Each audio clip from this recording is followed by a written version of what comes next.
Pulpeux, androgyne, calipige ou filiforme, depuis la nuit des temps, le corps des femmes fascine, inspire et divise. La société et la publicité continuent de nous imposer des diktats de beauté et des stéréotypes du genre pour être sexy, il faut être mince, une femme doit porter les cheveux longs, doit être maquillée, doit être épilée. Chez Pompoir, nous avons toujours refusé de lisser les corps et de retoucher nos photos. Pour nous, la beauté réside justement dans ces corps pluriels, uniques et imparfaits par essence. Pour nous, la beauté, c'est plus une question d'attitude, de smile et d'énergie. Dans cette série de vidéos, nous allons discuter avec des femmes de tous âges et de toutes morphos, de leur histoire et surtout de leur rapport au corps. Bonjour, je suis Anne Monteil et vous regardez Histoire de corps. Bonjour Camille. Bonjour. Même si je te connais bien et que les Français sont nombreux à te connaître également, est-ce que tu peux te présenter rapidement, nous dire qui tu es, quel âge tu as et ce que tu fais dans la vie? Oui, alors bonjour, je m'appelle Camille Serre, j'ai bientôt 28 ans, je suis originaire du Nord-Pas-de-Calais, j'en suis très fière. J'ai été élue Miss France en 2015 et c'est vrai que depuis, ma vie a beaucoup changé, j'ai beaucoup de portes qui se sont ouvertes, ce qui fait qu'aujourd'hui j'ai plusieurs casquettes. J'ai déjà créé ma société qui me permet de travailler au quotidien. Je suis animatrice à la radio, animatrice à la télé, créatrice de lingerie avec Pompoir et mannequin aussi de temps à autre et aussi influenceuse. Donc ça fait beaucoup de casquettes. Est-ce que tu peux nous parler du rapport que tu entretiens avec ton corps aujourd'hui et aussi par le passé? Alors le rapport que j'entretiens avec mon corps, déjà il n'est pas linéaire, c'est pas toujours, je peux pas dire je me sens bien dans mon corps ou je me sens mal dans mon corps, je dirais que ça dépend des jours. Il y a des jours où je me sens super belle, je me sens très bien, je me dis je comprends pas pourquoi hier j'étais pas bien, pourquoi hier je me trouvais moche. Et il y a des jours où je me trouve horrible et ça change même la façon dont je me vois dans le miroir. Il y a vraiment des jours où objectivement je me dis mais c'est incroyable, j'ai l'impression d'avoir pris 5 kilos par rapport à hier, ou alors j'ai l'impression d'avoir 10 fois plus de cellulite, enfin j'en sais rien, c'est vraiment très variable, ça dépend vraiment de comment je me sens. Aujourd'hui mon corps il ressemble de moins en moins aux standards de beauté, ou en tout cas à ce qu'on veut nous dicter, à ce qu'on nous dicte depuis des années, et pourtant c'est aujourd'hui que je me sens mieux et que je m'accepte le plus. En fait j'ai commencé très jeune à avoir une vision de mon corps stéréotypée finalement, puisque à partir de mes 15 ans j'ai commencé le mannequinat, et en fait finalement 15 ans c'est un peu l'âge où on commence à se regarder, en tout cas moi c'est un peu l'âge où j'ai commencé à me regarder dans un miroir et à me dire est-ce que je suis plus belle ou est-ce que je suis moins belle qu'un tel, où est-ce que je me place, alors qu'avant j'y avais jamais pensé, et en fait je me suis construite cette image de moi à travers le mannequinat, et je pense que ça a été très compliqué, et c'est pour ça que je déconseille aux jeunes femmes de faire du mannequinat si jeune, parce que c'est vrai que c'est le moment où on se construit et c'est le moment où faut surtout pas qu'on se compare finalement. Et ça a été très dur parce que en fait je me suis très vite trouvée moche, ou en tout cas moins belle que les autres, puisque c'était même pas moi qui le disais.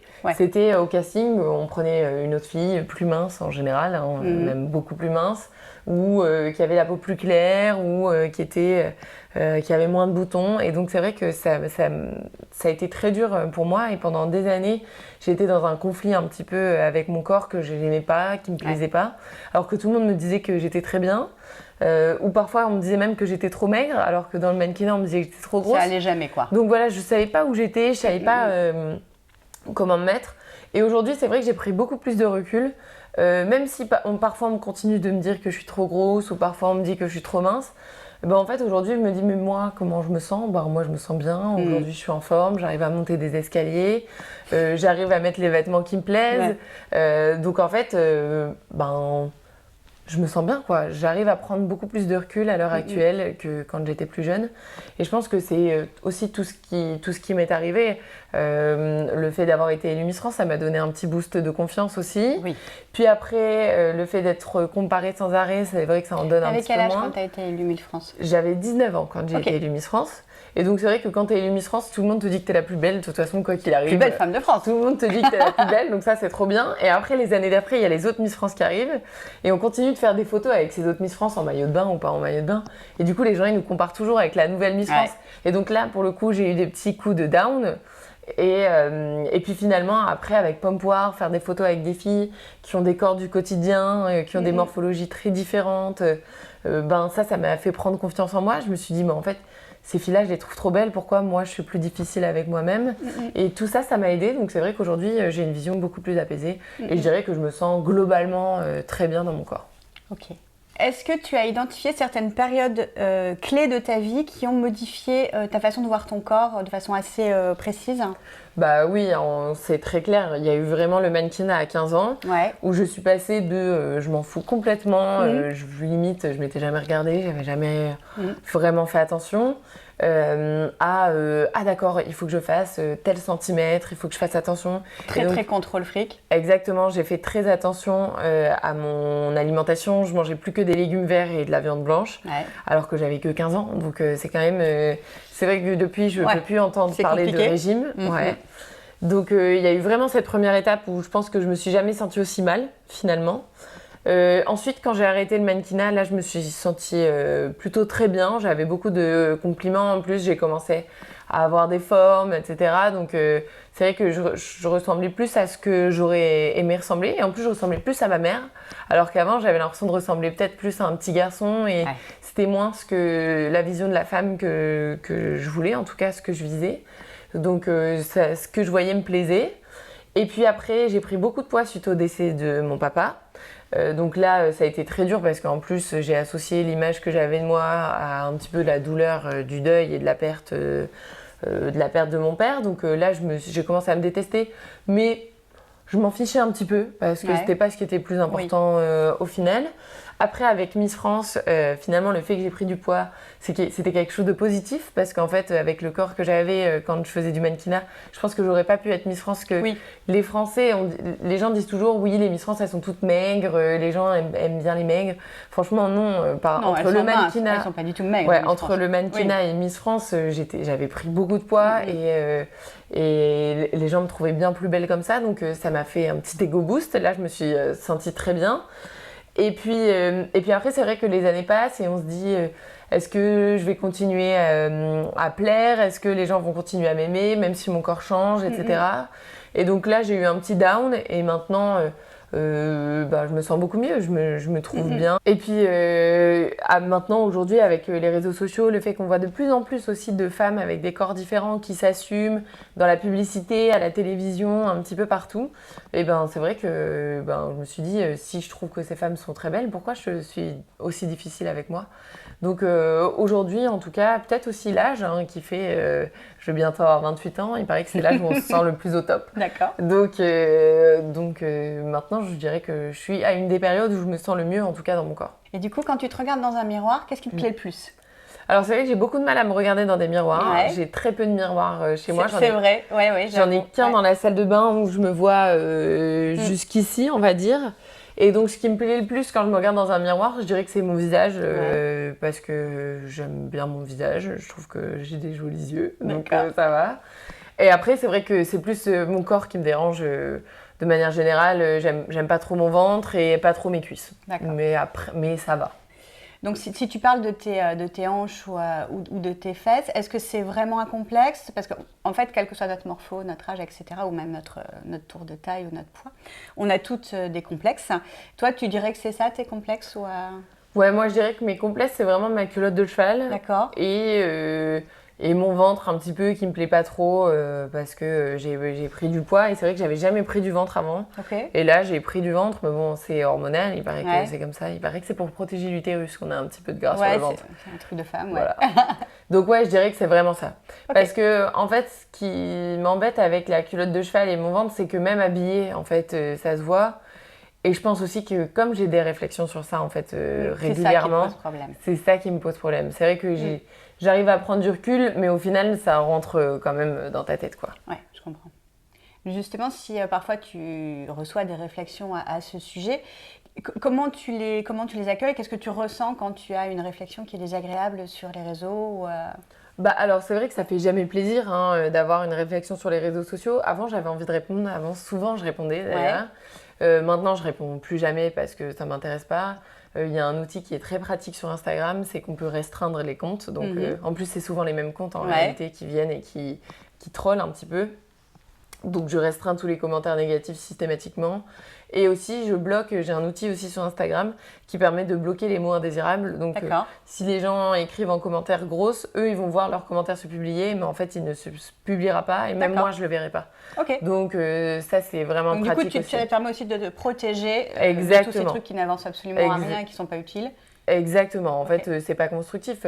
Alors moi, j'ai aucun problème à ce qu'on me dise, j'en sais rien, oui, j'ai pas été d'accord quand t'as dit ça, j'ai pas été d'accord quand sur le fond, éventuellement. Voilà, mais en tout cas, les commentaires sur mon physique, ça n'a rien à faire là. Et c'est pas très utile. Je m'en fiche, voilà. Est-ce que tu saurais me dire quelle est ta définition de la beauté?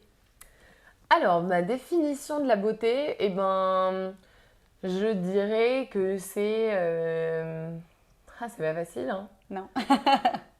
Pour moi, la définition de la beauté, c'est quelque chose ou quelqu'un, en tout cas, qui procure une émotion, je dirais, d'apaisement ou d'émerveillement, j'ai envie de dire. Bon, même si on n'irait pas jusqu'à l'émerveillement. Qui procure de la joie. Mais en tout cas, quelque chose qui fait du bien. Ça peut être une personne, mais je trouve qu'il y a des personnes, c'est comme ça.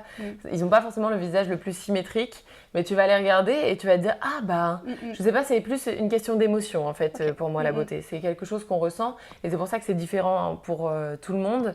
C'est qu'en fait, on n'a pas tous les mêmes émotions et que, pour moi, la question, c'est vraiment ça. C'est vraiment une question d'émotion. C'est pas des critères hyper. J'ai pas de. Précis. Parce que parfois la symétrie, je trouve pas ça forcément très beau. Je suis d'accord. Donc non, je dirais que c'est plus une question de sensation. Quel est ton rapport à l'alimentation? Alors, mon rapport à l'alimentation, je déteste les régimes. Suite à ce que je t'ai dit tout à l'heure, j'ai fait super attention pendant des années. En plus, ça n'avait aucun effet, aucune incidence. Et donc ça, vraiment, c'est vraiment quelque chose que je m'interdis. J'ai eu longtemps des compulsions alimentaires que j'ai traitées cette année grâce à l'hypnose. Parce que c'est vrai que c'était quelque chose qui me pourrissait la vie. En fait, ça me mettait dans un état de mal-être après mes compulsions alimentaires. En fait, j'avais des compulsions alimentaires parce que je me sentais pas bien. Et après, je me sentais encore moins bien. Donc je me suis tournée vers des solutions. Et j'ai trouvé l'hypnose. Je me suis dit, c'est pas mal. Je sais pas si j'y crois, mais au pire, ça me fera pas de mal. Et j'ai fait 4 séances, il me semble. Et depuis, tout va beaucoup mieux. Alors, je suis toujours aussi gourmande. Ça, il n'y a aucun souci. Ça, c'est pas forcément un problème d'être gourmand. Exactement.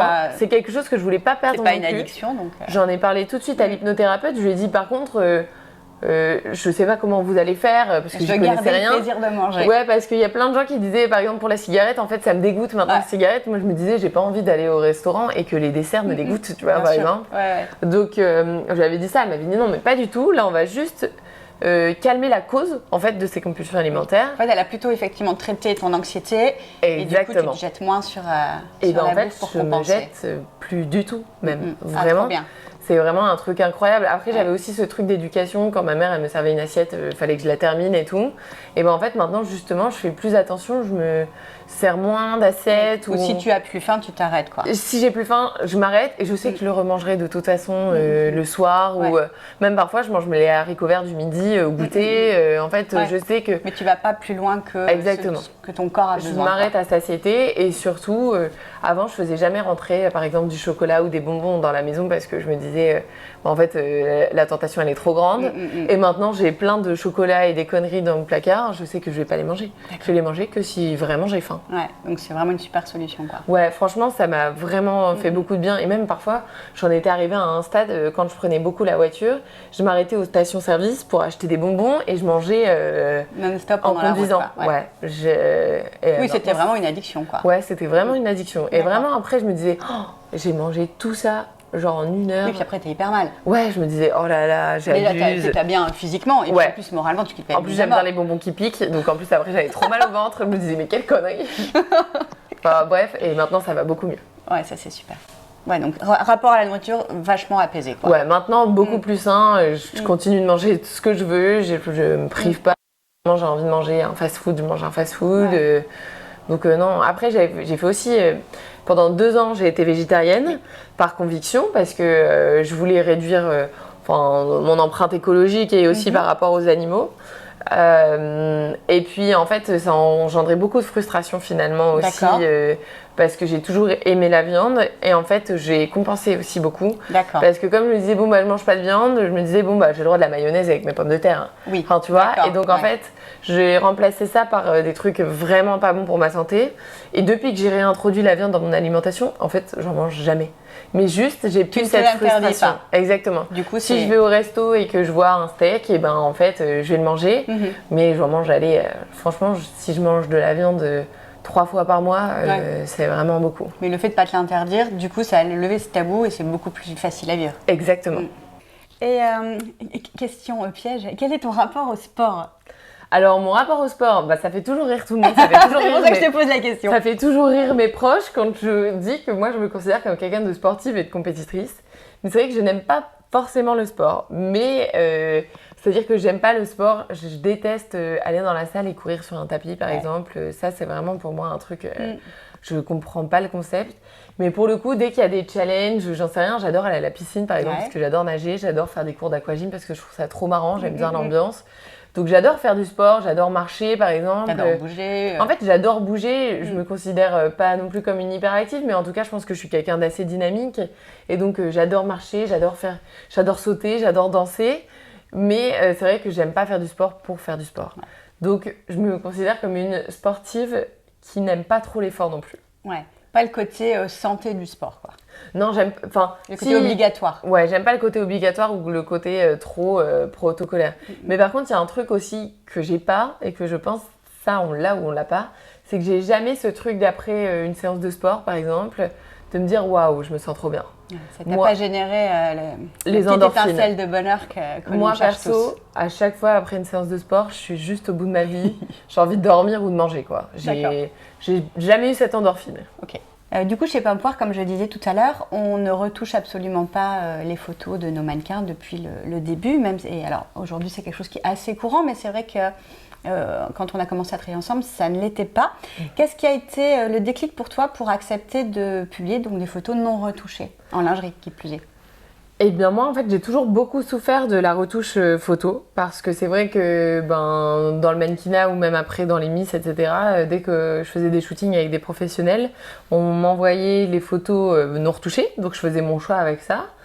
Et ensuite on me disait j'ai retouché la photo et je recevais une photo tout autre. Parfois j'étais affinée, parfois mes yeux éclaircis, mon grain de peau lissé, un petit peu de symétrie, un œil plus ouvert. Et je me disais, mais c'est pas moi en fait, qu'on retouche un cheveu qui parte comme ça, ok, très bien, qu'on retouche la couleur, ok, je comprends. Mais qu'on retouche moi, en fait, à chaque fois, je le prenais un petit peu comme une atteinte à ce que j'étais et un petit peu comme si ça voulait dire que j'étais pas assez bien finalement pour qu'on me publie tel quel. Et donc, c'est vrai que ça faisait déjà longtemps que dans ma vie professionnelle, j'avais refusé les retouches, ou en tout cas, les retouches qui touchent à la silhouette ou au grain de peau. Donc si c'était la colorimétrie, oui, avec plaisir, mais le reste, j'en voulais pas. Et donc c'est vrai que quand vous m'avez parlé du fait que sur vos shootings vous faisiez aucune retouche, je me suis dit mais je trouve ça génial.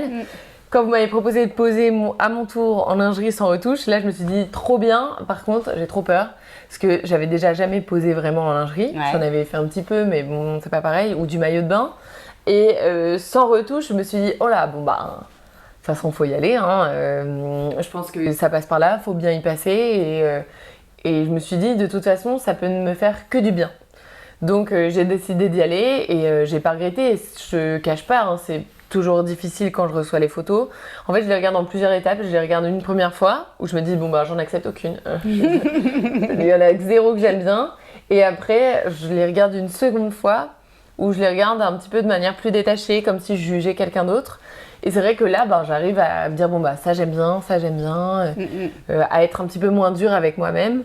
Et donc c'est vrai que c'est un combat à chaque fois, mais j'en sors que grandi à chaque fois. Et avoir tous les bons commentaires aussi, c'est vrai que c'est quelque chose qui me booste. Avoir les témoignages de gens qui me disent, tu m'aides beaucoup et tout.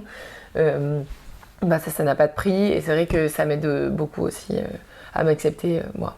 Ça joue aussi, ça participe au fait d'accepter ton image, d'avoir beaucoup de backup comme ça de gens qui te disent que ça leur fait du bien de voir des images non retouchées Bien sûr, si je disais que le regard des autres, il avait aucune incidence sur le regard que j'ai sur moi, je mentirais parce que, évidemment, le regard des autres, soit s'il est négatif, eh ben, c'est vrai que toi, tu as tendance à être négatif, et s'il est positif, ben, tu as tendance à être positif, même si parfois un commentaire négatif suffit à annuler 10 commentaires positifs. Ben, c'est vrai que le fait d'avoir beaucoup de témoignages et surtout de gens qui disent qu'ils se reconnaissent, que ça les aide, ça c'est très valorisant et ça m'aide beaucoup. Donc aujourd'hui, tu acceptes ton image, que ce soit en lingerie ou habillée. Qu'est-ce qui fait que tu as réussi à prendre confiance en toi? Et ben, ce qui fait que j'ai réussi à prendre confiance en moi, et le conseil que je donnerais à toutes les jeunes femmes qui n'ont pas confiance en elles et qui cherchent le moyen d'y arriver, ben, déjà vouloir prendre confiance en soi, c'est déjà la première étape. Ouais. Et réaliser qu'on n'a pas confiance en soi et que le problème vient pas forcément de notre corps ou de ce qu'on représente, mais plutôt de comment on le perçoit. Déjà, c'est le premier pas, je pense. Et je dirais que la meilleure façon de prendre confiance en soi, c'est de se regarder à travers un autre regard. Ou en tout cas à travers quelque chose. Par exemple, je prends toujours l'exemple de la photographie. Je trouve que plutôt que de se regarder dans un miroir, c'est plus facile de se juger en se regardant en photo. En photo quand on se sent belle, parce que bon, se regarder en photo quand on a été prise en photo comme ça et qu'on n'est pas prête. Bon, forcément, tout le monde est moche, hein. Même Monica Bellucci ou j'en sais rien, ou les mannequins, les plus grands mannequins, personne n'est bien quand on est pris comme ça à la va-vite. Mais se regarder en photo, faire un shooting, se préparer, se sentir bien, trouver les poses qui nous mettent en valeur et surtout se voir à travers quelque chose de différent, à travers une tierce personne ou un objet. Je trouve que ça aide à prendre du recul et à se regarder plus comme si on regardait quelqu'un d'autre et de manière plus objective finalement. Parce que c'est Sylvie Tellier qui dit tout le temps ça, l'appareil photo il prend ce qu'il voit.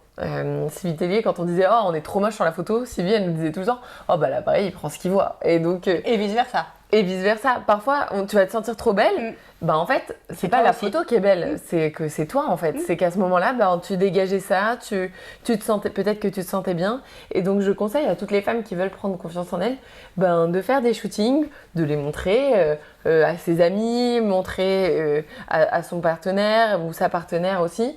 Parce que c'est quelque chose qui aide et par le regard des autres, ou en tout cas par le regard d'une tierce personne, c'est vrai qu'on apprend beaucoup à se regarder mieux et à se regarder vraiment finalement. Parce qu'il y a aussi tous ces problèmes de dysmorphie, etc. qui font que quand on se regarde dans un miroir, parfois notre vision de nous, elle est complètement biaisée.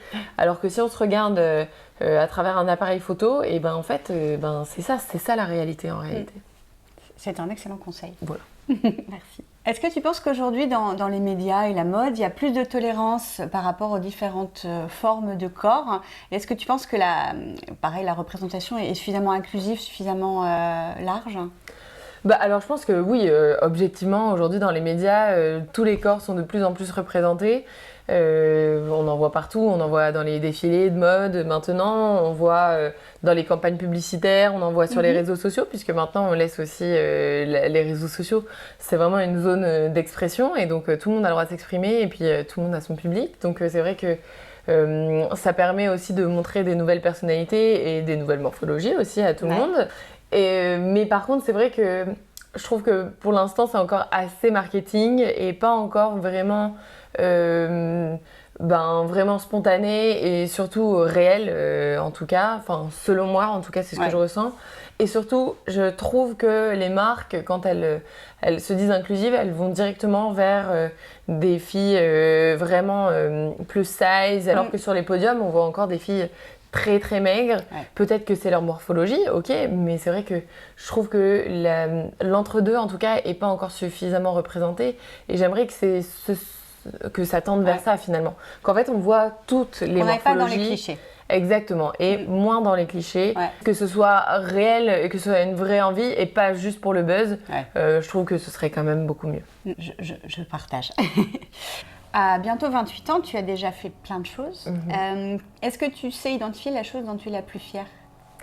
Ouais, c'est vrai que j'ai fait beaucoup de choses. La chose dont je suis la plus fière, bon, il y a beaucoup de choses qui me rendent fière, mais la chose dont je suis la plus fière, c'est aujourd'hui d'être indépendante complètement financièrement et professionnellement. Aujourd'hui, je fais tout toute seule, j'ai personne qui m'aide, j'en sais rien, à faire ma compta, à faire mes trucs. Je fais tout toute seule comme une grande.